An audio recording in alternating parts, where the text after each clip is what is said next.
Hello everyone, back again, this time taking a look at Boreal Tenebrae.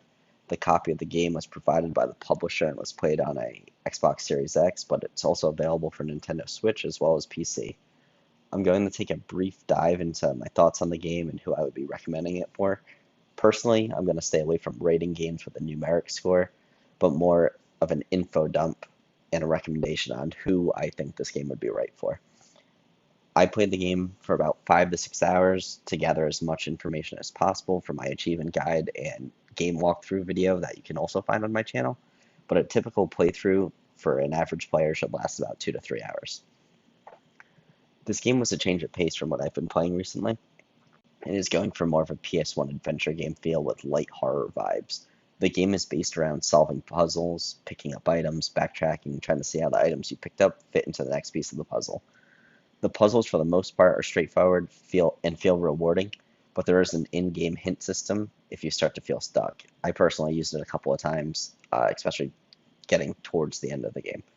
One of my biggest takeaways is in regards to the story, so I'm going to keep it spoiler-free or as spoiler-free as possible, but I would point out that this game is very likely going to be the first of multiple, or at least first of two, as the story kind of just ends abruptly. It's very much so setting up a sequel, and I believe it might even be referenced as part one. I'm not sure on the timeline or if a sequel is currently planned today, but if cliffhangers or incomplete stories are not your thing, you might want to hold off for now to see what future plans are.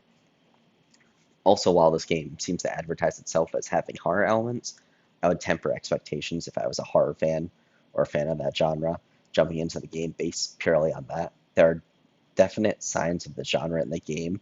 There's gore, dark themes being some of them, but the core gameplay loop does not focus on common horror mechanics like survival or, zombies or whatever.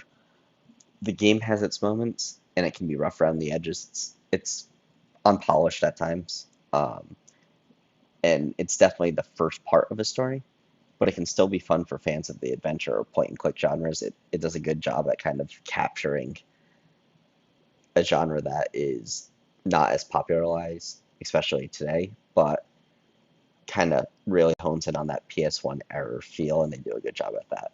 It's fairly priced, and for the size of the package, I'll keep an eye out for a sequel. That's it for today, though. Hope you guys enjoyed the video, and check out my walkthrough if you ever get stuck when you do buy the game. Have a good one.